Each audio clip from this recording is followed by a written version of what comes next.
시어머니는 눈치도 없어. 며칠 전 며느리의 수상한 통화를 엿들었습니다. 그리고 오늘 소파 틈에서 낯선 두 번째 휴대폰을 발견했습니다. 며느리가 샤워하는 사이 몰래 열어본 카톡. 오늘 저녁 7시 그 호텔에서 보고 싶어 미치겠어. 발신자는 민우 오빠. 아들이 출장 간 사이 며느리의 끔찍한 배신이 시작되었습니다. 사연 시작하기 전에 무료로 할 수 있는 구독과 좋아요, 옆에 하이프 버튼을 눌러주세요. 찾아주신 소중한 모든 분들이 행복하시길 진심으로 바라겠습니다. 오늘 사연 시작하겠습니다. 소파 쿠션 사이로 차가운 금속 감촉이 손끝에 닿았다. 나는 그것을 천천히 꺼내들었다. 작고 낯선 휴대폰이었다. 며느리 수진이가 평소 쓰는 최신형 스마트폰이 아니었다. 오래된 기종, 하얀색 케이스. 왜 이런 게 여기에? 샤워실에서 물소리가 들렸다. 수진이는 아직 씻고 있었다. 나는 휴대폰 화면을 켰다. 잠금이 걸려 있지 않았다.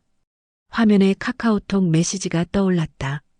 오늘 저녁 7시 그 호텔에서 보고 싶어 미치겠어. 발신자 이름은 민우 오빠였다. 심장이 쿵 하고 내려앉았다. 손이 떨렸다. 눈앞이 하얘졌다. 이게 뭐지? 민우 오빠라니. 수진이한테 오빠가 있었나? 아니, 오빠라는 호칭이 문제가 아니었다. 호텔이라는 단어가, 보고 싶다는 말이 내 머릿속을 휘저었다. 서둘러 휴대폰을 원래 자리에 밀어 넣었다. 손이 떨려서 제대로 넣어지지도 않았다. 이 모든 일은 사흘 전부터 시작됐다. 아들 태준이가 출장 간다고 집을 나서던 그날 아침이었다. 나는 부엌에서 아침 설거지를 하고 있었다. 수진이가 거실에서 전화 통화를 하고 있었다. 응, 알았어. 그럼 그때 보자. 목소리가 달랐다. 평소 수진이의 목소리는 차분하고 낮았다. 시어머니인 나한테 말할 때도 남편한테 말할 때도 늘 그랬다. 하지만 그날 아침 목소리에는 설렘 같은 게 묻어 있었다. 누구랑 통화하는 걸까? 나는 설거지 소리를 최대한 줄이며 귀를 기울였다. 걱정 마. 남편 출장 갔어. 시어머니는 뭐 눈치도 없으시고. 가슴이 철렁했다. 내 얘기를 하고 있었다. 눈치 없다니. 무슨 눈치를 채야 한다는 거지. 응, 이번 주는 괜찮아. 금요일 저녁에 만나자. 전화를 끊는 소리가 들렸다. 나는 재빨리 설거지에 집중하는 척했다. 수진이가 부엌으로 들어왔다. 어머님, 설거지는 제가 할게요. 아니야, 거의 다 했어. 수진이의 얼굴을 슬쩍 봤다. 뭔가 달라 보였다. 화장기가 평소보다 진했다. 입술도 빨갛게 칠했다. 집에만 있을 건데 왜 저렇게 꾸몄을까? 수진아, 오늘 어디 나가? 아니요, 집에서 작업해야 해요. 클라이언트 미팅이 화상으로 있거든요. 그렇구나. 화상 회의 때문에 화장을 한 거구나. 나는 고개를 끄덕였다. 하지만 뭔가 찜찜했다. 화상 회의에 저렇게까지 진하게 화장을 하나. 게다가 향수 냄새도 났다. 달콤하고 짙은 향이었다. 점심때가 됐다. 나는 수진이를 위해 된장찌개를 끓였다. 수진아, 밥 먹자. 어머님, 저 좀 이따 먹을게요. 지금 작업 중이라서요. 알았어. 2층 안방 문이 닫혀 있었다. 안에서 수진이의 목소리가 새어나왔다. 누군가와 통화하고 있었다. 나는 계단 중간쯤에서 멈춰섰다. 엿듣는 건 아니고 그냥 밥 먹으러 내려오라고 다시 말하려던 참이었다. 진짜 보고 싶어. 나도 미치겠어. 숨이 막혔다. 저 목소리, 저 말투. 며느리의 목소리가 맞나? 저렇게 애교 섞인 목소리를 낼 수 있는 사람이었나? 어머님이랑 같이 사는 게 너무 답답해. 눈치 보여서 제대로 전화도 못하겠어. 다리에 힘이 풀렸다. 나는 조용히 아래층으로 내려왔다. 답답하다고. 내가 답답하다고. 눈치 보인다고. 그날 저녁 수진이는 외출했다. 친구 만난다고 했다. 7시쯤 나갔으니 9시쯤 올 거라고 했다. 어머님, 늦지 않게 올게요. 그래, 조심해서 다녀와. 수진이가 나간 후 나는 거실 소파에 앉아 있었다. TV를 켜놓긴 했지만 내용은 하나도 들어오지 않았다. 머릿속이 복잡했다. 너무 예민하게 구는 건가? 며느리가 친구 만나고 전화 통화하는 게 뭐가 이상한가? 하지만 가슴 한편에서 무언가가 속삭였다. 뭔가 잘못됐다고. 수진이가 뭔가 숨기고 있다고. 그렇게 앉아 있다가 나는 소파 쿠션을 정리했다. 손주가 낮에 과자를 먹다가 부스러기를 흘렸을 것 같아서였다. 쿠션을 들어 올리는 순간 그것을 발견했다. 두 번째 휴대폰. 나는 그걸 집어들고 한참을 그냥 바라봤다. 뭔가 잘못된 일이 벌어지고 있다는 확신이 들었다. 사람이 휴대폰을 두 개 가질 이유가 뭘까? 화면을 켰다. 잠금이 안 돼 있었다. 수진이가 서둘러 나가느라 잠그는 걸 깜빡한 모양이었다. 카카오톡이 열려 있었다. 대화창 이름은 민우 오빠였다. 스크롤을 올려 대화 내용을 읽기 시작했다. 손이 떨렸다. 눈물이 났다. 어제 너무 좋았어. 다음엔 더 오래 있고 싶어. 남편이 의심하지는 않아? 조심해. 괜찮아. 바보같이 아무것도 몰라. 시어머니는? 눈치 안 채? 그 할머니? 하루 종일 TV나 보고 있어. 신경 쓸 것도 없어. 할머니. 그 할머니. 나는 휴대폰을 내려놓았다. 숨이 제대로 쉬어지지 않았다. 가슴이 답답했다. 분노와 배신감이 동시에 밀려왔다. 저 애가 지금 뭘 하고 있는 거야? 우리 태준이를 속이고 있는 거야. 나는 내 휴대폰을 꺼내 들었다. 떨리는 손으로 그 대화 내용을 사진으로 찍었다. 증거가 필요했다. 아들한테 말하려면 확실한 증거가 있어야 했다. 더 스크롤을 내렸다. 사진도 있었다. 호텔 침대에서 찍은 듯한 사진. 수진이와 모르는 남자가 함께 있었다. 차마 제대로 볼 수가 없었다. 이게 진짜야. 이게 현실이야. 나는 휴대폰을 다시 원래 자리에 넣었다. 잠금 화면도 원래대로 해놓았다. 수진이가 눈치채면 안 됐다. 소파에 주저앉았다. 눈물이 흘러내렸다. 어떻게 해야 하지? 태준이한테 당장 말해야 하나? 아니면 증거를 더 모아야 하나? 태준이 얼굴이 떠올랐다. 우리 착한 아들. 아내를 그렇게 사랑하는 아들. 매일 퇴근하고 오면 수진이 손잡고 소파에 앉아 TV 보던 아들. 그 애가 이 사실을 알면 얼마나 무너질까. 하지만 알아야 했다. 거짓 속에서 살게 할 수는 없었다. 밤 11시쯤 수진이가 돌아왔다. 얼굴에 미소가 가득했다. 친구 만나고 왔다는 얼굴이 아니었다. 사랑하는 사람 만나고 온 얼굴이었다. 어머님, 아직 안 주무셨어요? 응, 드라마 보다가. 일찍 주무세요. 건강 안 좋으시잖아요. 건강 걱정은 무슨. 나는 속으로 비웃었다. 건강 걱정하는 며느리가 시어머니를 할머니라고 부르나. 수진이가 2층으로 올라갔다. 잠시 후 비명 같은 소리가 들렸다. 이게 어디 갔지? 발소리가 급하게 계단을 내려왔다. 수진이가 거실로 뛰어들어왔다. 얼굴이 새하얘져 있었다. 어머님, 혹시 거실 청소하셨어요? 응, 조금 했지. 왜? 소파 쿠션 사이에 뭐 없었어요? 글쎄, 과자 부스러기만 있던데. 수진이는 소파를 뒤지기 시작했다. 쿠션을 들어 올리고 밑을 살폈다. 손이 떨리고 있었다. 왜 그래? 뭘 찾는데? 아무것도 아니에요. 중요한 건 아니고. 하지만 수진이의 표정은 달랐다. 패닉 상태였다. 무언가 아주 중요한 걸 잃어버렸다는 얼굴이었다. 휴대폰 찾는 거야? 수진이가 깜짝 놀라 나를 쳐다봤다. 네. 아니요. 휴대폰은 여기 있는데요. 수진이는 자기 휴대폰을 들어보였다. 평소 쓰던 그 폰이었다. 그럼 됐네. 나는 아무렇지 않은 척 말했다. 수진이는 여전히 불안한 표정으로 거실을 둘러봤다. 그날 밤 잠이 오지 않았다. 천장을 바라보며 생각했다. 이제 어떻게 해야 하나? 증거는 확보했다. 이제 아들한테 말해야 하나? 하지만 한편으로는 두려웠다. 내가 잘못 본 건 아닐까? 혹시 오해는 아닐까? 아니야. 오해가 아니야. 내가 직접 봤잖아. 그 대화 내용을, 그 사진을. 며느리 수진이가 우리 아들을 배신하고 있었다. 다른 남자와 만나고 있었다. 호텔에서 내 손에는 증거가 있었다. 내 휴대폰 속 사진들.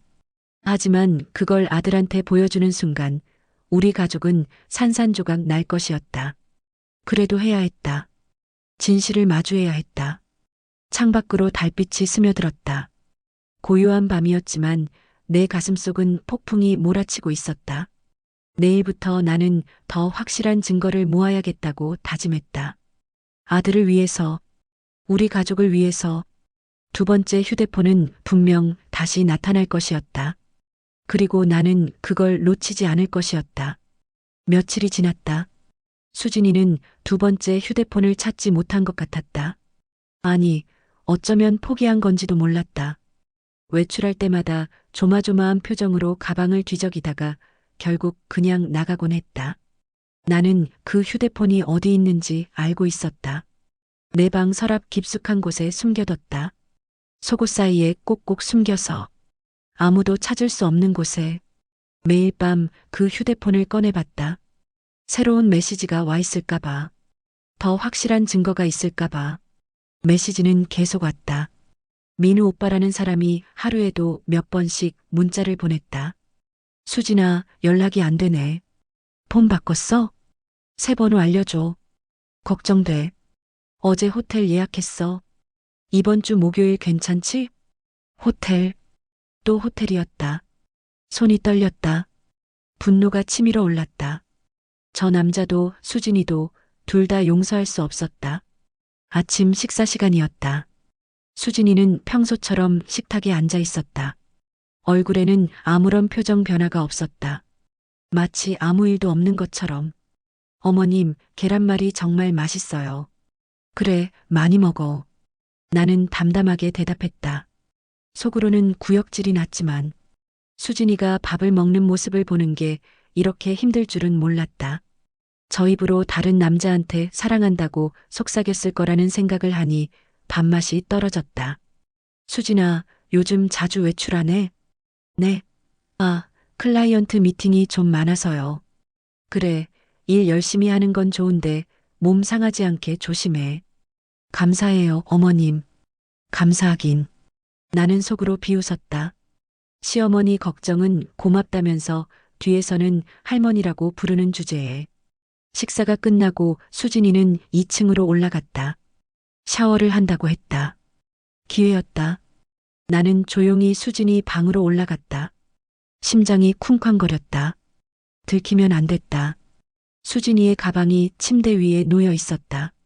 나는 재빨리 가방을 열었다. 화장품, 지갑, 그리고 휴대폰. 평소 쓰는 그 휴대폰이었다. 혹시 몰라서 서랍도 열어봤다. 속옷, 양말, 액세서리. 그리고 작은 상자 하나. 상자를 열었다. 안에는 편지가 몇 장 있었다. 손편지였다. 정성스럽게 쓴 글씨체가 보였다. 수진아, 오늘도 내 생각뿐이야. 첫 줄부터 심장이 내려앉았다. 편지를 펼쳐 읽기 시작했다. 남편이랑 사는 게 힘들다고 했지. 나도 내가 그 집에 갇혀 있는 게 너무 답답해. 빨리 이혼하고 나한테 와. 우리 다시 시작하자. 예전처럼. 이혼. 저 여자가 우리 아들이랑 이혼하려고 작정한 거였나? 다음 편지를 펼쳤다. 어제 호텔에서 너무 행복했어. 내 몸이 기억나. 또 만나고 싶어.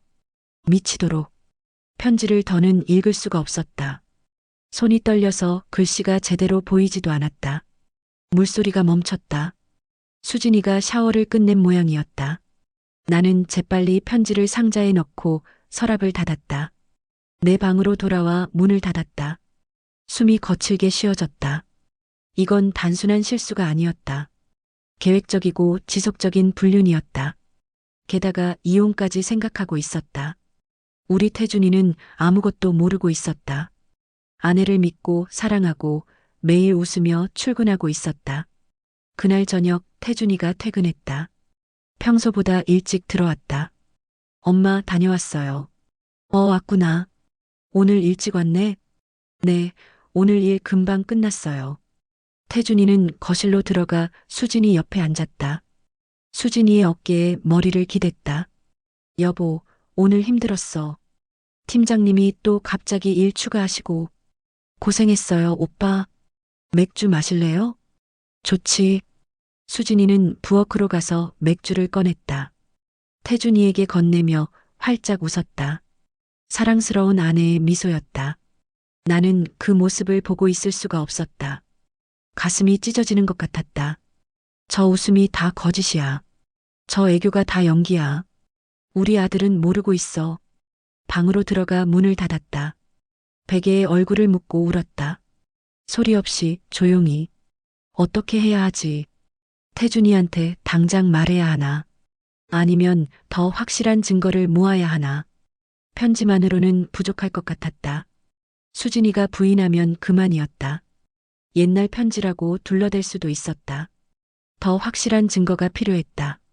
현장을 잡든지 아니면 둘이 함께 있는 사진이라도 있어야 했다.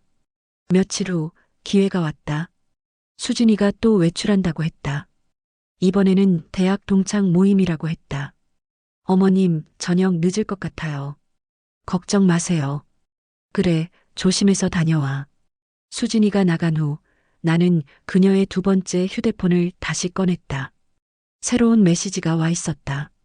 7시에 강남역 3번 출구에서 보자. 우리 단골 호텔로 갈까? 응, 좋아. 오늘은 밤 늦게까지 있을 수 있어. 남편 출장 가고 시어머니는 일찍 주무셔.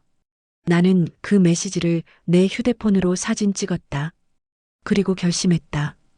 오늘 따라가 보자. 직접 눈으로 확인하자. 저녁 6시 30분. 나는 집을 나섰다. 수진이가 간다는 강남역으로 향했다. 택시를 타고 가는 내내 손이 떨렸다. 강남역에 도착했다. 3번 출구 근처에서 멀리 떨어진 곳에 섰다. 사람들 틈에 숨어서 지켜봤다. 7시 정각. 수진이가 나타났다. 검은색 원피스를 입고 하이힐을 신었다. 화장도 진하게 했다. 마치 데이트 나온 것처럼. 잠시 후 남자가 나타났다. 키가 크고 마른 체형이었다. 수진이를 보자마자 활짝 웃었다. 수진이도 달려가 남자를 껴안았다. 사람들이 오가는 길거리 한복판에서 가슴이 무너져 내렸다. 직접 보는 건 이렇게 고통스러운 일이었다. 둘은 손을 잡고 걸어갔다. 친밀한 모습이었다. 연인이 분명했다. 나는 멀리서 따라갔다. 들키지 않으려고 모자를 깊이 눌렀었다. 둘은 한 호텔 건물로 들어갔다. 입구에 적힌 이름을 봤다. 호텔. 더 이상 따라갈 수 없었다. 호텔 로비까지 들어갈 순 없었다. 하지만 충분했다. 이미 내 눈으로 봤다. 수진이가 다른 남자와 호텔로 들어가는 걸. 나는 그 장면을 떠올리며 집으로 돌아왔다. 머릿속이 하였다. 집에 도착해서 소파에 주저앉았다. 눈물이 났다. 분노와 슬픔이 뒤섞였다. 우리 태준이는 지금 회사에서 야근하고 있을 거였다. 가족을 위해 열심히 일하고 있을 거였다. 그 사이에 아내는 다른 남자와 호텔에 있었다. 밤 11시쯤 수진이가 돌아왔다. 얼굴이 붉었다. 머리도 조금 흐트러져 있었다. 어머님, 아직 안 주무셨어요? 응, 잠이 안 와서. 동창 모임 재미있었어요. 오랜만에 친구들 만나니까 좋더라고요. 거짓말이 술술 나왔다. 연기가 자연스러웠다. 마치 진짜 동창 모임 다녀온 것처럼. 그래, 즐거웠으면 됐다. 나는 차갑게 대답했다. 수진이는 눈치채지 못했다. 일찍 주무세요, 어머님. 저는 씻고 올게요. 수진이가 2층으로 올라갔다. 나는 그 뒷모습을 바라봤다. 저 여자를 어떻게 해야 할까? 당장 끌어내려서 따귀를 후려치고 싶었다. 우리 태준이 앞에서 무릎 꿇려놓고 싶었다. 하지만 참았다. 아직은 아니었다. 더 확실한 증거가 필요했다. 다음 날부터 나는 수진이의 일거수일투족을 감시했다. 언제 외출하는지, 누구랑 통화하는지, 두 번째 폰에 무슨 메시지가 오는지. 수진이는 일주일에 두세 번씩 외출했다. 클라이언트 미팅이라거나 친구 만난다거나 핑계는 매번 달랐다. 하지만 나는 알고 있었다. 그 남자를 만나러 가는 거라는 걸. 어느 날은 수진이가 샤워하는 동안 평소 쓰는 휴대폰도 확인해 봤다. 혹시 그쪽에도 흔적이 있을까 싶어서 카카오톡을 열었다. 태준이와의 대화가 맨 위에 있었다. 여보, 오늘 저녁 뭐 먹고 싶어요? 아무거나 좋아. 당신이 해주는 건 다 맛있어. 에이, 오빠 너무 뻔해요. 히읗히읗. 하트 이모티콘까지 주고받았다. 다정한 부부의 대화였다. 하지만 나는 알고 있었다. 저 메시지를 보내고 몇 시간 후에 수진이는 다른 남자를 만나러 갔다는 걸. 친구들과의 대화도 봤다. 대학 동창들 단톡방이었다. 수진아, 요즘 남편이랑 잘 지내? 응, 잘 지내. 우리 남편 착해. 착하다고. 우리 태준이가 착하다고 말하면서 뒤에서는 바람을 피우고 있었다. 더 스크롤을 내렸다. 그리고 한 대화방을 발견했다. 이름이 없었다. 그냥 전화번호만 표시돼 있었다. 대화를 열어봤다. 사진이 올라와 있었다. 수진이와 그 남자가 함께 찍은 셀카였다. 침대에 누워서 더 내렸다. 사진이 더 있었다. 차마 눈 뜨고 볼 수 없는 사진들이었다. 휴대폰을 내려놓았다. 손이 떨렸다. 토할 것 같았다. 이게 진짜야. 이게 현실이야. 우리 며느리가 이런 짓을 하고 있어. 샤워실 문이 열렸다. 수진이가 나왔다. 나는 재빨리 거실로 내려갔다. 어머님, 거기 계셨어요? 응, 화장실 다녀오는 길이었어. 수진이는 의심하지 않았다. 방으로 들어가 문을 닫았다. 나는 소파에 앉아 숨을 골랐다. 심장이 터질 것 같았다. 증거는 충분했다. 편지, 메시지, 사진, 그리고 내가 직접 본 호텔 장면까지. 이제 결정해야 했다. 언제 태준이한테 말할 것인지. 당장 말하고 싶었다. 우리 아들이 하루라도 빨리 진실을 알아야 했다. 하지만 한편으로는 두려웠다. 태준이가 이 사실을 알면 얼마나 무너질까. 사랑하는 아내가 자신을 배신했다는 걸 알면. 그날 밤 태준이가 퇴근했다. 평소보다 기분이 좋아 보였다. 엄마, 오늘 승진 얘기 나왔어요. 정말? 우리 아들 대단하네. 아직 확정은 아닌데 팀장님이 추천해 주신대요. 태준이는 수진이에게 달려가 껴안았다. 여보, 내가 팀장 될 수도 있대. 진짜요? 축하해요, 오빠. 수진이도 환하게 웃으며 태준이를 안았다. 진심으로 기뻐하는 것처럼 보였다. 나는 그 모습을 보며 생각했다. 저 웃음도 거짓이야. 저 축하도 거짓이야. 내일 당장 말해야겠다. 더는 미룰 수 없었다. 우리 태준이는 진실을 알 권리가 있었다. 며칠이 흘렀지만 나는 아직 아들에게 말하지 못했다. 매일 아침 태준이 얼굴을 볼 때마다 입이 떨어지지 않았다. 엄마, 오늘 아침은 김치찌개네요. 역시 엄마 손맛이 최고예요. 많이 먹어라. 저 웃는 얼굴이 무너지는 걸 상상하면 가슴이 찢어졌다. 조금만 더 기다리자. 좀 더 확실한 타이밍을 잡자. 그런데 이상한 일이 생기기 시작했다. 수진이가 나를 보는 눈빛이 달라졌다. 어머님, 요즘 제 방에 들어오셨어요? 응? 아니, 왜? 아니에요. 그냥 물건 위치가 조금 달라진 것 같아서요. 수진이의 목소리에 경계심이 묻어 있었다. 나는 아무렇지 않은 척했지만 심장이 쿵쾅거렸다. 들켰나? 내가 가방을 뒤진 걸 눈치챘나? 아, 청소하다가 살짝 건드렸나 보다. 미안해. 아니에요. 괜찮아요. 하지만 수진이의 표정은 괜찮아 보이지 않았다. 의심하고 있었다. 그날 이후 수진이는 방문을 꼭 잠그기 시작했다. 외출할 때도 가방을 철저히 챙겼다. 무언가 숨기려는 게 더 노골적이었다. 나도 조심해야 했다. 들키면 안 됐다. 증거를 다 모으기 전까지는. 어느 날 밤 수진이가 거실에서 통화하는 소리가 들렸다. 나는 복도에 몰래 서서 귀를 기울였다. 응, 알았어. 그런데 요즘 시어머니가 좀 이상해. 심장이 쿵 내려앉았다. 자꾸 날 쳐다보는 것 같아. 눈빛이 예전과 달라. 들켰다. 완전히 들킨 건 아니어도 수진이가 눈치채기 시작했다. 아니야, 괜찮아. 증거가 없잖아. 그냥 조심하면 돼. 그 말에 소름이 돋았다. 증거가 없다고.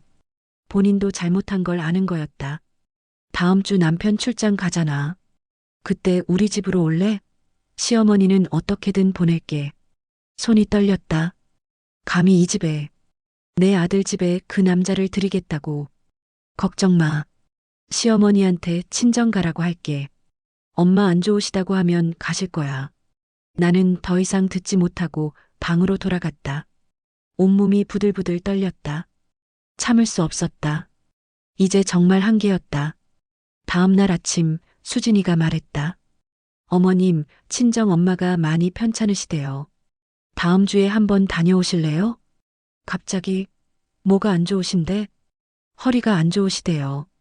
병원 모시고 가야 할 것 같아서요. 거짓말이 술술 나왔다. 나를 이 집에서 내보내려는 수작이었다. 그래, 알았어, 갈게. 나는 순순히 대답했다. 수진이는 안도하는 표정을 지었다. 속으로 생각했다. 좋아, 그렇게 하자. 내가 나간 척하고 돌아와서 현장을 잡아주지. 일주일이 지났다. 태준이가 해외 출장을 떠나는 날이었다. 엄마, 일주일 있다 올게요. 잘 지내세요. 그래, 조심해서 다녀와. 태준이를 배웅하고 나니 집안이 텅 빈 것 같았다. 수진이와 단둘이었다. 어머님, 오늘 친정 가시죠? 응, 오후에 갈게. 나는 짐을 쌌다. 작은 가방 하나에 옷 몇 벌을 넣었다. 수진이는 내가 나가는 걸 지켜봤다. 어머님, 조심히 다녀오세요. 그래, 너도 잘 있어. 현관문을 나섰다. 하지만 멀리 가지 않았다. 근처 카페에 들어가 앉았다. 그리고 기다렸다. 오후 5시쯤 수진이에게서 문자가 왔다. 어머님, 잘 도착하셨어요? 나는 답장했다. 응, 잘 왔어. 엄마 상태 보고 연락할게. 이제 수진이는 안심할 것이었다. 시어머니가 멀리 떠났다고 생각할 것이었다. 나는 카페에서 몇 시간을 기다렸다. 저녁 7시가 넘어서야 집으로 향했다. 조용히 현관문을 열었다. 비밀번호를 누르는 손이 떨렸다. 문이 열렸다. 집안은 조용했다. 거실 불이 꺼져 있었다. 하지만 2층에서 희미한 불빛이 새어나왔다. 나는 신발을 벗고 조심스럽게 계단을 올라갔다. 숨소리조차 줄였다. 안방 앞에 섰다. 문틈으로 빛이 새어나왔다. 그리고 소리가 들렸다. 웃음소리, 수진이의 목소리, 그리고 남자 목소리. 여기가 내 집이구나. 생각보다 좋은데? 그렇지? 시어머니 없으니까 진짜 편해. 가슴에 칼이 꽂히는 것 같았다. 시어머니 없으니 편하다고. 내가 없으니 좋다고. 남편은 언제 와? 일주일 후. 그때까지는 우리 시간이야. 일주일. 태준이가 출장 간 일주일 동안 저 남자와 함께 있겠다는 소리였다. 나는 더 이상 참을 수 없었다. 하지만 잠깐 멈췄다. 지금 문을 열면 현장을 잡을 수 있었다. 하지만 그게 최선일까? 그냥 둘이 대화하는 것만으로는 결정적 증거가 안 될 수도 있었다. 아니야. 충분해. 이미 저 남자가 우리 집에 있다는 것만으로도 충분해. 손을 문손잡이에 올렸다. 심장이 터질 것 같았다. 그때 휴대폰이 울렸다. 태준이에게서 전화가 온 것이었다. 깜짝 놀라 전화를 받았다. 엄마, 공항 도착했어요. 지금 출국 심사 기다리는 중이에요. 그래, 조심히 잘 다녀와. 수진이는 집에 있어요? 그 말에 목이 메었다. 있긴 있지. 다른 남자랑 같이. 응, 있을 거야. 그럼 나중에 통화할게요. 사랑해요, 엄마. 전화가 끊겼다. 나는 그 자리에 주저앉고 말았다. 사랑해요, 엄마. 우리 착한 아들. 그 말을 남기고 떠난 아들. 아내가 집에서 다른 남자와 있는 줄도 모르고 눈물이 흘러내렸다. 조용히 소리 없이 이제 정말 끝이었다. 더 이상 미룰 수 없었다. 내일 아침 저 문을 열고 들어갈 것이었다. 그리고 모든 걸 끝낼 것이었다. 나는 조용히 계단을 내려왔다. 그리고 거실 소파에 앉았다. 긴 밤이 시작됐다. 아침이 오면 모든 게 무너질 것이었다. 하지만 무너뜨려야 했다. 거짓 위에 세워진 집은 언젠가 무너지게 돼 있었다. 나는 그저 그 시간을 앞당기는 것뿐이었다. 새벽 5시. 나는 소파에서 잠을 청하지 못했다. 눈을 감을 때마다 2층에서 들린 그 웃음소리가 귓가를 맴돌았다. 시어머니 없으니까 진짜 편해. 그 말이 머릿속에서 계속 울렸다. 6시가 됐다. 창밖이 조금씩 밝아왔다. 나는 소파에서 일어나 2층으로 올라갔다. 안방 앞에 섰다. 안에서는 아무 소리도 들리지 않았다. 아직 자고 있는 모양이었다.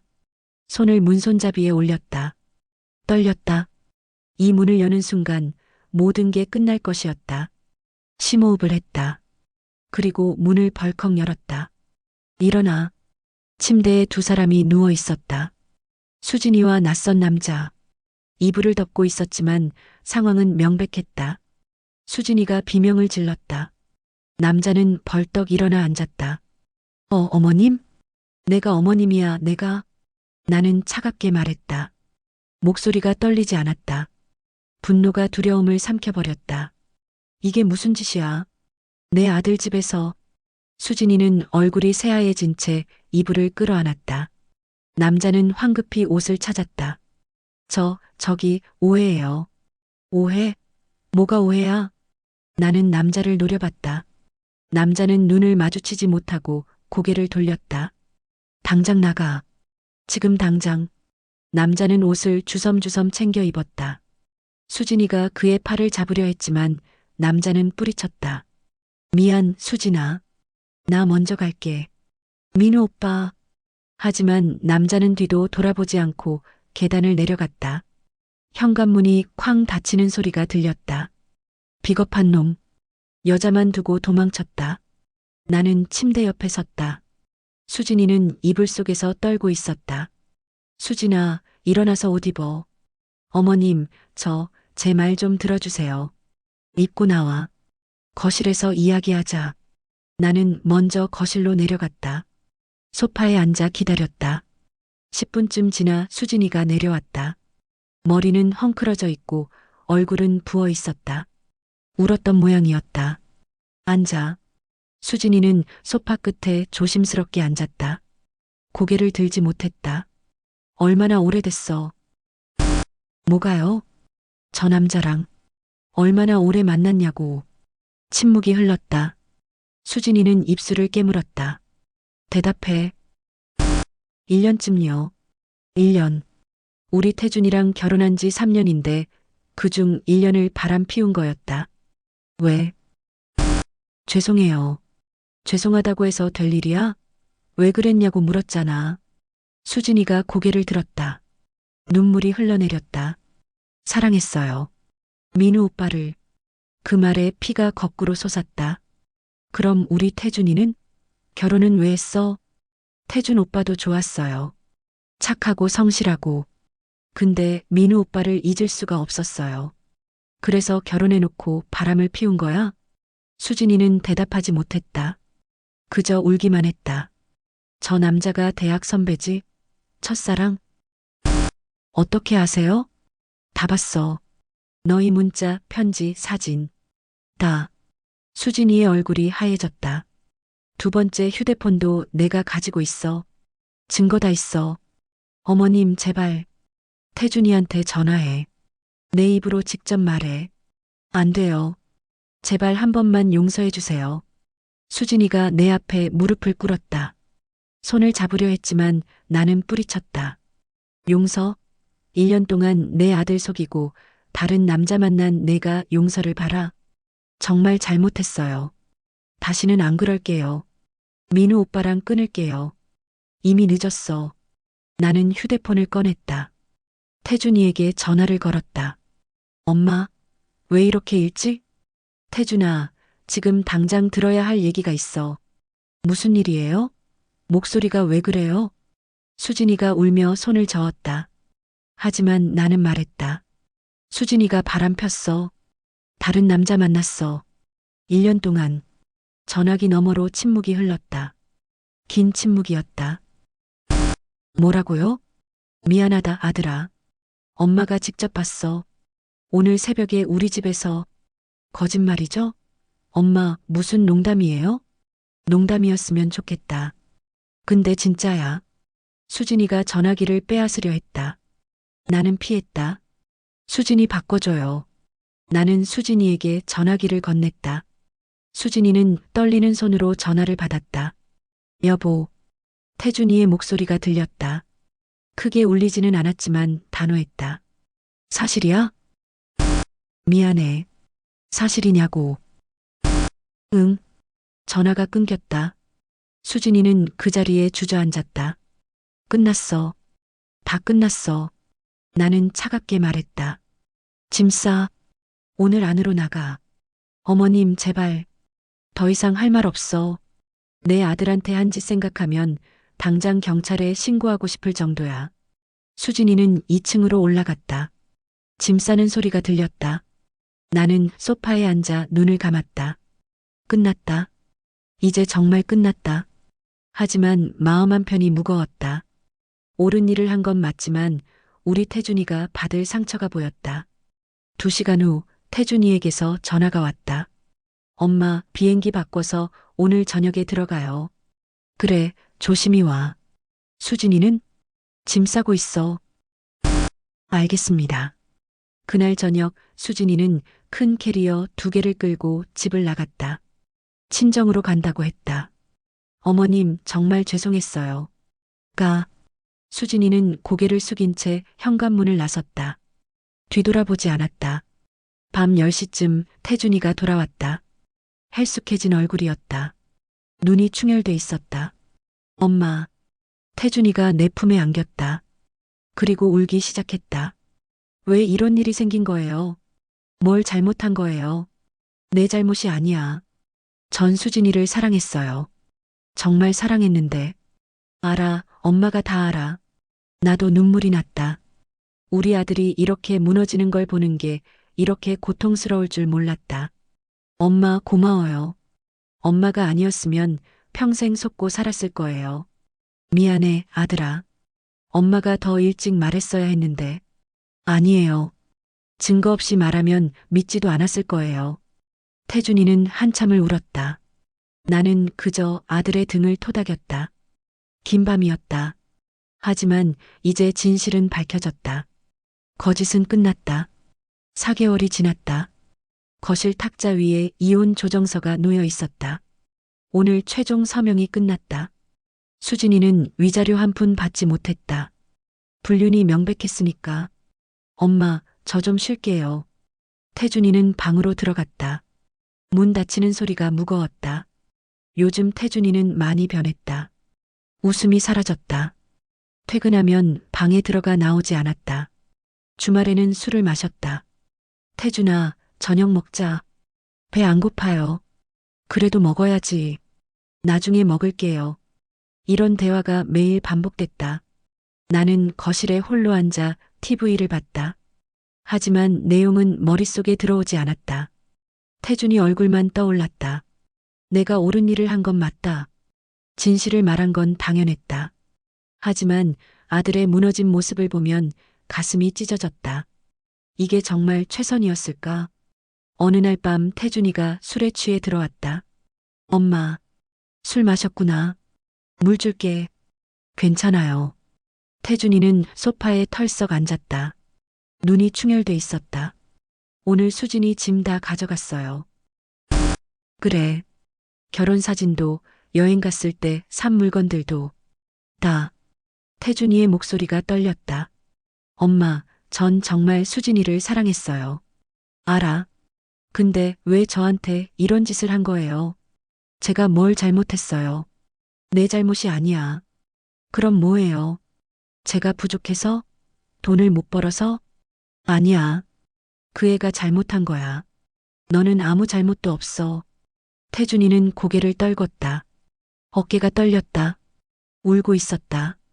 엄마, 전 이제 누구도 믿을 수 없을 것 같아요. 그 말이 가슴을 찔렀다. 시간이 지나면 나아질 거야. 정말 그럴까요? 그럼 엄마가 보장해. 하지만 나도 확신할 수 없었다. 이 상처가 언제쯤 아물까? 며칠 후 수진이 어머니에게서 전화가 왔다. 사돈 어르신, 저예요. 네. 우리 수진이가 정말 잘못했습니다. 용서해 주세요. 이미 늦었어요. 한 번만 기회를 주시면 안 될까요? 수진이가 정말 반성하고 있어요. 반성으로 되는 문제가 아니잖아요. 제발 부탁드립니다. 나는 전화를 끊었다. 더 이상 할 말이 없었다. 그날 밤 나는 서랍을 열었다. 수진이의 두 번째 휴대폰이 거기 있었다. 나는 그것을 꺼내 들었다. 이 작은 물건 하나가 모든 걸 바꿨다. 우리 가족을 무너뜨렸다. 하지만 이게 없었다면 태준이는 평생 속고 살았을 것이었다. 거짓된 사랑 속에서 그게 더 나았을까? 아니, 진실은 아프지만 반드시 마주해야 한다. 휴대폰을 다시 서랍에 넣었다. 언젠가는 버려야겠지만 아직은 아니었다. 2주가 더 지났다. 태준이가 조금씩 나아지는 것 같았다. 저녁 식탁에 나와 밥을 먹기 시작했다. 엄마, 오늘 회사에서 프로젝트 잘 끝났어요. 그래, 다행이다. 팀장님이 칭찬해 주셨어요. 역시 우리 아들. 태준이가 희미하게 웃었다. 오랜만에 보는 웃음이었다. 엄마, 응? 고마워요. 뭐가? 엄마가 말해줘서요. 그때 엄마가 아니었으면 전 평생 속고 살았을 거예요. 눈시울이 뜨거워졌다. 엄마 덕분에 진실을 알게 됐어요. 아프지만 알아야 했던 진실이었어요. 미안해, 아들아. 왜요? 엄마 잘못이 아닌데. 내가 아파하는 걸 봐서. 괜찮아요. 이제는 태준이는 밥을 한 숟가락 떴다. 예전만큼은 아니어도 조금씩 회복하고 있었다. 그날 밤 나는 창밖을 바라봤다. 달이 떠 있었다. 고요한 밤이었다. 진실은 잔인하다. 때로는 모르는 게 편할 때도 있다. 하지만 거짓 위에 세운 행복은 언젠가 무너진다. 그때 받는 상처가 더 클지도 모른다. 나는 옳은 선택을 했다. 확신한다. 우리 태준이는 상처받았지만 진실을 알았다. 그리고 조금씩 일어서고 있다. 언젠가는 다시 사랑할 수 있을 것이다. 진짜 사랑을.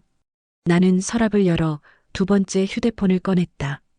그리고 베란다로 나갔다. 더 이상 이게 필요 없었다. 증거도 필요 없었다. 모든 게 끝났으니까. 휴대폰을 쓰레기 봉투에 넣었다. 내일 버릴 것이었다. 이제 정말 끝이었다. 새로운 시작이었다. 며칠 후 태준이가 말했다. 엄마, 회사 동료가 소개팅 주선하겠대요. 그래, 어떻게 할래? 글쎄요. 아직은 좀. 천천히 생각해. 서두를 필요 없어. 네. 태준이는 웃었다. 이번엔 진짜 웃음이었다. 나는 그 웃음을 보며 확신했다. 우리는 괜찮아질 거라고. 시간이 걸리겠지만 반드시 회복할 것이었다. 그날 밤 꿈을 꿨다. 태준이가 행복하게 웃고 있었다. 새로운 사람과 함께. 꿈에서 깨어났을 때 눈가가 젖어 있었다. 하지만 슬픈 눈물은 아니었다. 창밖으로 햇살이 들어왔다. 새로운 아침이었다. 나는 일어나 거실로 나갔다. 태준이가 벌써 일어나 있었다. 엄마, 아침 제가 만들게요. 내가? 네. 오늘은 제가 할게요. 태준이는 부엌으로 들어가 계란을 꺼냈다. 서툴지만 정성스럽게 계란을 풀었다. 나는 그 모습을 보며 미소 지었다. 우리는 괜찮을 것이었다. 반드시. 진실은 아팠지만 우리를 자유롭게 했다. 거짓에서 벗어나 진짜 삶을 살 수 있게 해줬다. 그것으로 충분했다. 식탁에 앉아 태준이가 만든 계란말이를 먹었다. 조금 탔지만 맛있었다. 엄마, 맛있어요? 응, 최고야. 다행이다. 우리는 마주보며 웃었다. 오랜만에 평화로운 아침이었다. 그리고 나는 알았다. 이 평화가 진짜라는 것을. 거짓 위에 세운 평화가 아니라 진실 위에 세운 평화라는 것을, 그것이면 충분했다. 오늘 이야기를 끝까지 들어주셔서 감사합니다. 어디에서 이야기를 듣고 계신지 댓글로 남겨주시면 한 분 한 분 반갑게 인사드리겠습니다.